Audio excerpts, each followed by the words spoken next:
Bismillahirrahmanirrahim. Assalamualaikum warahmatullahi wabarakatuh. Waalaikumsalam warahmatullahi wabarakatuh. Insyaallah jumpa lagi di program acara Sering Sharing, Sharing ringan biar gak ada yang keberatan. Masya Allah. Alhamdulillah siang hari ini ada tamu istimewa kita, yaitu Dr. Kiai Haji Fahmi Salim MA.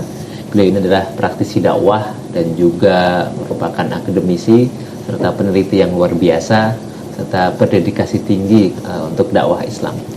Siang ini alhamdulillah beliau Masya Allah sehat ya? Sehat alhamdulillah. Masya Allah. Ini Ramadan sudah hampir selesai nih Syekh. Ya alhamdulillah insya Allah. Dan kalau kita pikir-pikir gitu kan, sebenarnya bukan kita pikir-pikir sih bahasanya. Kita sebagai seorang muslim itu banyak nih yang belum menyadari kalau Al-Quran itu harusnya jadi pedoman. Ya.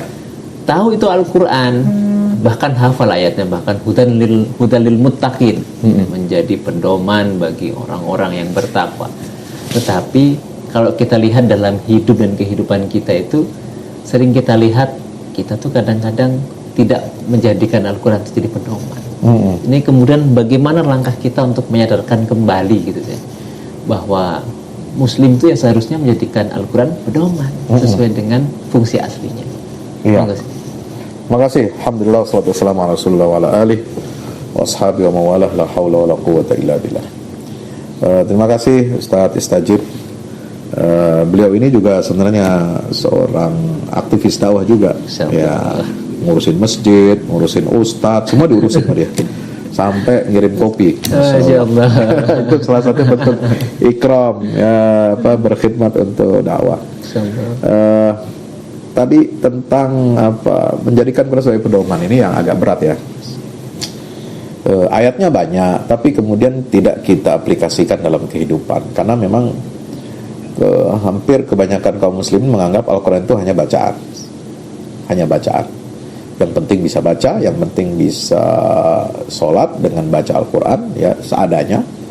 Kemudian memang yang dibiasakan dari kecil itu adalah umumnya adalah menjadikan Quran ini sebagai bacaan, sebagai ritual, sebagai wiridan ya, untuk untuk pahala, untuk mendapatkan pahala. Orientasi pahala itu memang benar, tapi dia bukan di level yang paling tinggi ya. Kalau kita ingin mendapatkan keberkahan Al-Quran, sebenarnya bukan dari sisi membaca untuk dapat pahala, sebab ditegaskan langsung oleh yang memiliki Al-Quran, pemilik Al-Quran yang menurunkan Al-Quran kepada Nabi Muhammad SAW, yaitu Allah Subhanahu Wa Taala berfirman dalam surat Shad ayat 29, Kitabun anzalnahu ilaika mubarakun liyadabbaru ayati wa litadzakkar ulul albab. Kitab ini Al-Quran itu akan menyebarkan keberkahan ya, manakala ya kita melakukan liyadabbaru ayatihi, ketika kita mentadabburi ayat-ayatnya. Dan orang-orang yang berilmu itu mengambil pelajaran.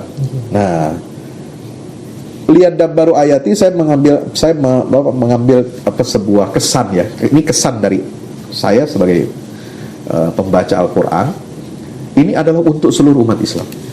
Lihat baru ayat. Supaya apa? Umat Islam ini hendaknya mereka mentadabburi ayat-ayatnya. Oke.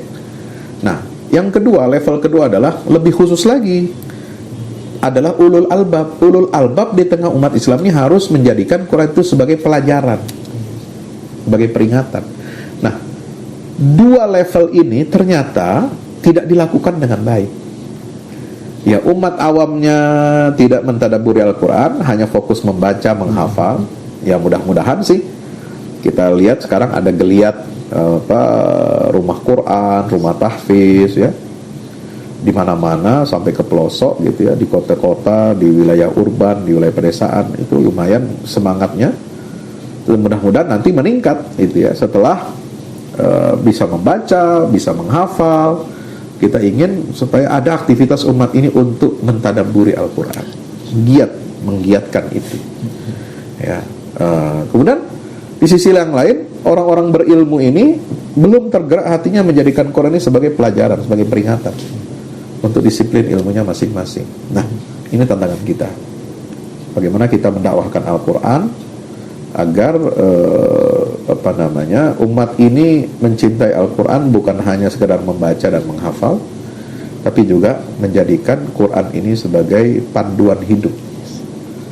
Nah, ini saya kira perlu sosialisasi terus. Para khatib di mimbar-mimbar harus sering mengulang-ulang pesan-pesan seperti ini. Guru-guru agama di sekolah, di madrasah, dari tingkat dasar sampai perguruan tinggi harus juga menyampaikan hal seperti ini. Mubalik-mubalik yang ceramah di instansi pemerintah, swasta, BUMN juga harus menyampaikan pesan ini agar apa? Agar gerakan ya mempelajari Al-Quran itu kandungannya itu menjadi sebuah gerakan yang masif. Wallahualam. Dan satu lagi nih mungkin saya, karena kita itu dalam dunia kerja itu sering berpikir gini, Al-Quran itu bahkan gini, kalau kita baca ya sebenarnya tipologi manusia-manusia yang ada di ataupun karyawan-karyawan yang di perkantoran itu udah gini, kalau misalkan di kantor atau siangnya dia sibuk kerja, sedangkan malamnya sudah capek, jadi terus nantilah kita itu belajar Al-Quran kalau udah tua aja deh, padahal kan nggak ada jaminan kita sampai di hari tua. Kalau weekend gimana? Sama aja, weekend untuk keluarga. Weekend itu pasti untuk harinya keluarga. Jadi seolah-olah aktivitas yang untuk baca Al-Quran itu menjadi ya nggak ada, seolah-olah nggak ada. Ini bagaimana untuk membangun kembali gitu saya. Trik apa sih agar orang-orang sibuk itu kemudian bisa tertarik untuk menjadikan Al-Quran ini ya bacaan-bacaan yang asik, kemudian bacaan-bacaan yang benar-benar menginspirasi. Kan sekarang ini mereka banyak mendengarkan quotes. Ya oke sih, tapi kan dari quotes itu kan mungkin bisa menggugah gitu. Apakah dengan cara-cara seperti itu juga bisa mengajak mungkin dalam-dalamnya ada konten isi Al-Quran dan sebagainya. Iya, makanya penting ya pendidikan Al-Quran ini itu harus terlembagakan, masuk ke dalam sistem pendidikan. Karena kan orang kalau sudah dunia kerja, dia punya dunia kesibukan yang lain gitu ya, ada kesibukan. Nah, kalau pendidikan Al-Quran itu menjadi sebuah sistem ya diterapkan ya dengan keputusan politik, keputusan pemerintah, ya ini akan lebih memasyarakatkan dan memasifkan. Jadi himbauannya bukan hanya sekedar bikin misalnya gerakan maghrib mengaji, gerakan subuh mengaji, itu himbauan dari sebelum ada himbauan menteri, gubernur, bupati juga masyarakat sudah melakukan itu secara mandiri. Secara mandiri, ya memang ada bagusnya, tetapi itu kan semua dilakukan secara non formal, informal, di surau-surau, di madrasah, ya di TPA itu biasa. Nah sekarang bagaimana kalau kita ingin mendapatkan kualitas yang masif ya dari Al-Quran, maka juga kita harus melembagakan pendidikan Al-Quran ini juga secara masif dan massal dan secara formal. Nah situlah pentingnya pemimpin ya yang mengerti tentang pentingnya pendidikan Al-Quran ini gitu. Jadi kalau dia dari dasar sudah terbentuk ya dengan pendidikan Al-Quran sampai dewasa, dari dasar sampai menengah perguruan tinggi, nah maka nanti ketika dia masuk dunia kerja dia sudah inline ya, sudah nggak bingung lagi kita harus bagi waktu itu seperti apa. Dan pasti mereka juga di perkantoran sekarang waktu zuhur itu kan ada untuk kajian di masjid-masjidnya gitu ya. Nah ini bisa dimanfaatkan, dioptimalkan meskipun hanya itu sifatnya mendengar pelajaran dari guru atau ustadz yang memberikan materi, tetapi itu sudah bagus, akan menstimulasi ya. Nah bagaimana betul-betul bisa melanjutkan itu? Nah misalnya dengan kita membuat program daurah atau intensif ya, misalnya 1 pekan atau gathering, family gathering khusus untuk mengkaji Al-Quran gitu ya. Nah saya kira ini perlu digalakkan, tapi harus pelan-pelan. Bisa melalui grup rohis-rohis di perkantoran maupun di komplek perumahan, bisa kita buat program-program seperti masjid-masjid di komplek-komplek juga bisa kita manfaatkan untuk membuat program seperti itu, Ustaz. Insyaallah. Baik, terakhir saya pesan untuk para pemirsa agar kemudian selalu bergairah untuk belajar Al-Quran. Ya, pesan kepada teman-teman semuanya, mempelajari Al-Quran itu nikmat ya. dan sangat-sangat membawa ketenangan dan keberkahan dalam hidup, ya. Kenapa?